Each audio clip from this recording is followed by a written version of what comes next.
There was a new Hyrule Warriors trailer. There's been a lot of new stuff from Nintendo at E3. I mean, probably the bigger things I've seen, at least that got me interested, is more handheld to system integration. Because Sony did a lot of that with the Vita and the PlayStation. So to see maybe more implementation in some of the more of the games would be more interesting. And I've always talked about it being something they needed to do to make a big stand. So like I've seen that. I know that if you play Smash on your 3DS somehow, and I don't know if they've explained this yet, it could sync some of its information to the Wii U in some manner. There's going to be more games coming out that kind of match that thing too. But not quite in the way where you can actually transfer the game from like the PS3 to the Vita. Oh, maybe not at this point. Maybe if they came up with a stronger console, they will, but we'll see. Because we'd like to see that. They already kind of do that with the Wii U and the gamepad. I think the biggest thing that E3 kind of showed me in the gaming market is that they've figured out how to make games that don't feel like they're compartmentalized, like they're not segments of levels anymore.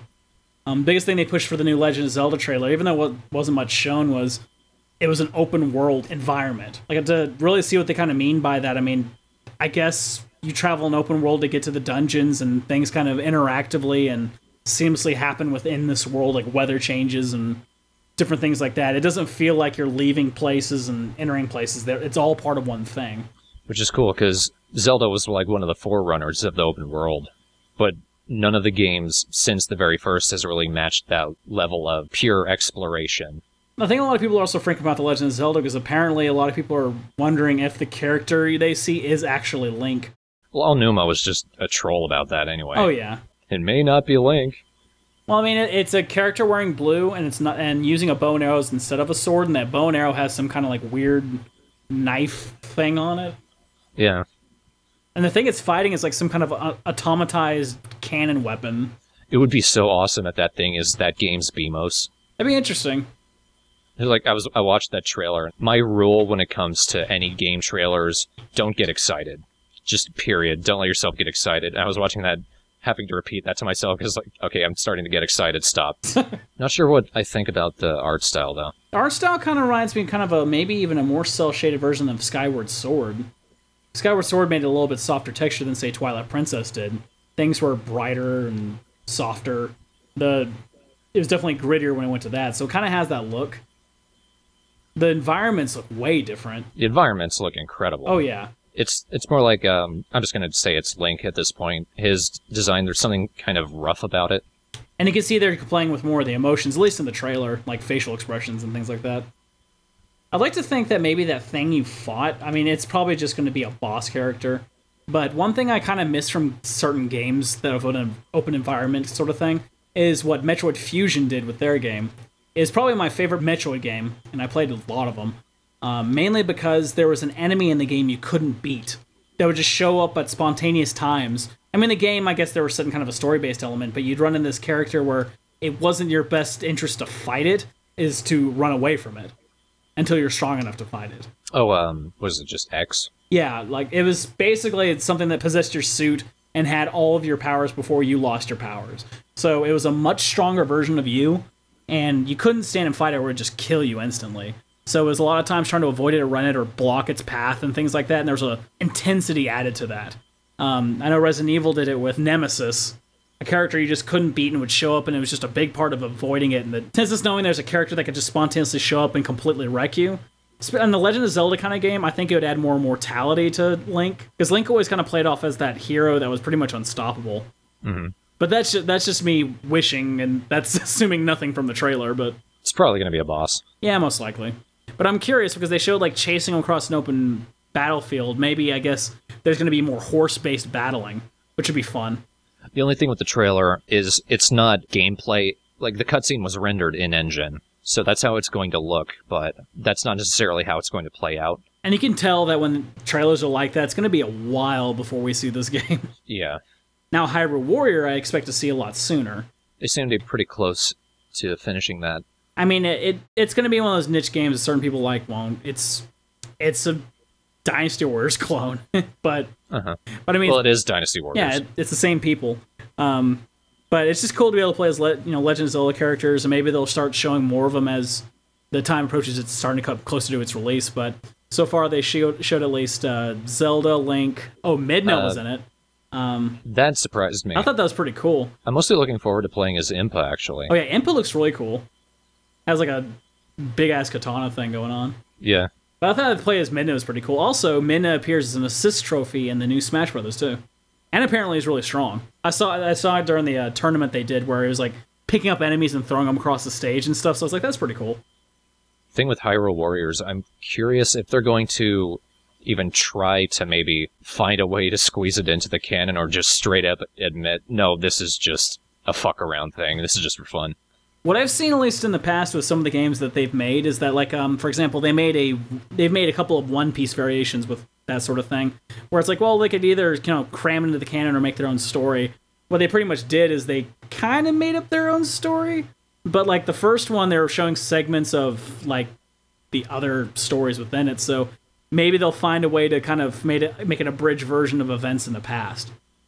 That might be interesting. I think I don't know how they would do that well, but my understanding of the Dynasty Warrior games, it's much more gameplay that you go for it than any story. It's just big fights and knocking out thousands of people and ridiculous attacks and things like that. I find them fun.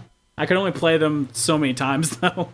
I'm gonna give Warriors a chance when I get a Wii U in forever and ever. Now, see, another thing that kind of impressed me about the whole Nintendo presentation was the owners and creators of Nintendo. I was really impressed with them. Like, I thought it was pretty cool how, they seemed like they were interacting with the people a lot more. Just, like, I saw this picture of Miyamoto just going out on the floor and teaching a couple of kids how to play one of the games. Oh, yeah. And I was like, none of the other owners for any of the other presentations would be doing that. And I know Reggie was pretty much out there the whole time and even threatened one of the Super Smash Bros. Players to kick his ass in it. And I was like, oh, okay, that's cool. But I thought I was actually impressed with the attitude they went across. And I think I read an article somewhere that, I think it was Iwata that said that, he was going to cut his salary in half because of the financial issues Nintendo has, and he feels like the blame is on himself. And I was like, that's respectable. Most people wouldn't do that. Especially not in this country. Oh, no. I think in Japan it would be more prevalent just because there are honors on the line if something fails. I mean, the only other games I really saw major things for beyond that from the Nintendo panel was they had the Smash demos and everything like that. You could see it. Legend of Zelda Hyrule Warrior, the new Legend of Zelda. They had this multiplayer one with squids. It looked kind of interesting. Oh, yeah. It looked like it was, a lot of fun. It had a good multiplayer element. And I know they're making a new Mario Party game. I think it's pretty cool with they're jumping onto that market of putting those little scannable characters for Super Smash Brothers, which I'm not 100% sold on, but I'm kind of interested to see where it goes. Because even at the E3 thing they made, it's like, you're probably not going to be able to find all of them. And I'm like, that's not good. I think they're releasing that new Yoshi game that's like, it looks like a little bit like that Yarn game that Kirby was in, but they're like stuffed animal versions of Yoshi. It looks really cute. New Star Fox game, apparently. About time. Yeah, exactly, about time. It's amazing how long they were holding on to that license, not letting it go. I think the C3 was what Nintendo really needed, especially with the Wii U. Oh, yeah. I was even telling people, I was like, if Nintendo doesn't do something good with this next E3, I think they're going to fail. I mean, they're going to be really hard off for the next decade or so. And then here's Zelda, here's Yoshi, here's Star Fox. Here's practically everything you wanted. You want Mario, we just put out another one that like everyone loves. Nintendo is a really strange way of playing it for the long haul, but on accident. Their market strategy is completely different than all the other consoles, and it's also kind of their downfall from being really the top echelon in a lot of these things. Because I don't know what's up with them. I get it, sort of, but they're always trying to find that niche, that one weird concept for each of their consoles that make it different from just a normal console. They have to have motion controls, and then they got to have now this big ass panel thing now with motion controls and double touch screens and things like that go in 3D. And I mean, they're all really cool concepts and it walk your own path sort of thing. But in a marketing standpoint, it scares away a lot of third-party developers because it's hard to design a game that only, especially if, say, if it's a multi-platform. Let's design a game that works with all three of them. Well, sure, two of the consoles are played very similar, except for maybe hardware and the remote. We'll build it that way. Oh, no, for Nintendo, you got to build something that works with their motion control and their big badass pad thing. Oh, well, we're not going to do that. I mean, someone up there has to understand that all the gimmicks that they try to work out and try to do something big for are not going to last in the long haul. Yeah. They're going to be dated. Like, the motion controls were a punchline before they started, and then it kind of worked for a while, and then they became a punchline again. I think it's a market trend to constantly try to go for a new demographic, and they're wanting to compete with I think that a lot of it's trying to compete with a market of people that are just looking for a casual game. If we do something that anyone can control, then everyone will play it. That's not necessarily true. Especially if that particular casual console control makes you look like a dumbass. Well, there's a reason they're called casual gamers. They don't play games. Yeah. So now you've got them interested in playing games, but they don't normally play games. So eventually they're going to stop. And they did. The weird thing is there's this weird dichotomy where either, we have a different set of groups where people either spend money on kids' games, which Nintendo always does well because they'll sell the same game for 3 or 4 years a top seller. Like a new Super Mario Brothers for the 3DS. I mean, that thing was selling top-selling copies for almost every holiday season. And they didn't really see anything new. They just sold that particular copy and it kept them afloat. Or games that are really mature for some reason outsell. I mean, and I guess within certain reason, like the Call of Duties and the Grand Theft Autos and things like that. So, but it's kind of that weird separation. It's either really adult or really kid. And I think gimmick control, especially with Nintendo, kind of hurt it in one side of that market. You can always make a console that could play more for both sides, but I think Nintendo decided, okay, we're going to make things casually that anyone can play and also diehard Nintendo fans. Of which there are a lot, admittedly. Oh, yeah. I don't know. It's generally not a common market thing to play towards the familiar fans, because I guess they always just figure that no matter what, people are going to buy it if it has Nintendo on it, which is kind of true. But Nintendo's always been kind of cool about upping their quality every time. I mean, it's easy enough to make a Call of Duty every year because you know it's going to sell being called Call of Duty. But if you're not going to actually work on it, then it gets a little bit like, all I know is that I kind of really want a Wii U, but first I want to get a PS4. And then I'm going to play the Wii U at my friend's house, so I know he has one. I already have the PS3, and I only got it last year. And it still works. You got probably a ton of games to play with it. Oh yeah, and I keep getting more. I just finished Sleeping Dogs. Greatest game ever. Well, it's up there in my favorites. And not just for the LP, though, that helped. Well, it's a fun game, either way. It controls well, it's fun. Which I didn't think I was going to like it as much as I did. Yeah. I guess because it never takes itself too seriously. But it's not, like, ridiculous and over the top like friggin' Saints Row is. It gets over the top when it lets you take it over the top. Oh yeah, it's up to you to really do those sorts of things. Also, I kind of realized what a big deal it is to have a Mii character as a Super Smash Bros. Character. That means you can make any character you want in the game. Don't a lot of people want a usable Reggie? Exactly. Or like have, Hank Hill fight it, or Wei Shin. I did make a Wei Shin Mii, so that's perfect. Awesome. Because I got Tomodachi Life, where you get to make these characters living in an apartment, and you get to kind of control what their catchphrases are, and how their personalities are, and my character is named Wei Shin. His nickname is Cop. He wears a cop uniform and a cowboy hat, and his catchphrase is Cop.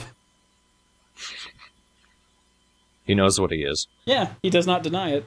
I also made Solid Snake, who recently got married. To who, dare I ask? To one of my friends. Oh yeah, didn't you make one of me too? Oh yeah. I gotta check. What's your status here? You still have a sombrero, and I gave you a guitar and maracas. You can. The cool thing is you're able to take pictures of things that happen in the game and send them out. So I could just be like, "Hey, look, Thorn has the body of a cat now." Whatever. You're hanging at one of my friend's apartments. Oh, and it looks like you're doing aerobics, or you're leading it at least. The weird thing is there's like this ranking system. Some of the stuff I don't understand how they do the ranking system thing. But one of them is called a vitality ranking, which I guess is the best balance of mind, body, and spirit. I don't know what they base it out of. But by far, you're at the very top of it. For some reason. And in real life, I am not. Right behind you is Pikachu. I made one that was just called Giant Creepy Baby. Who is exactly how I describe. Which is cool because people are just like, I want to be friends with that giant creepy baby. I'm like, go ahead, buddy. Alright, I think that's enough stuff, don't you think? Yep, I think so.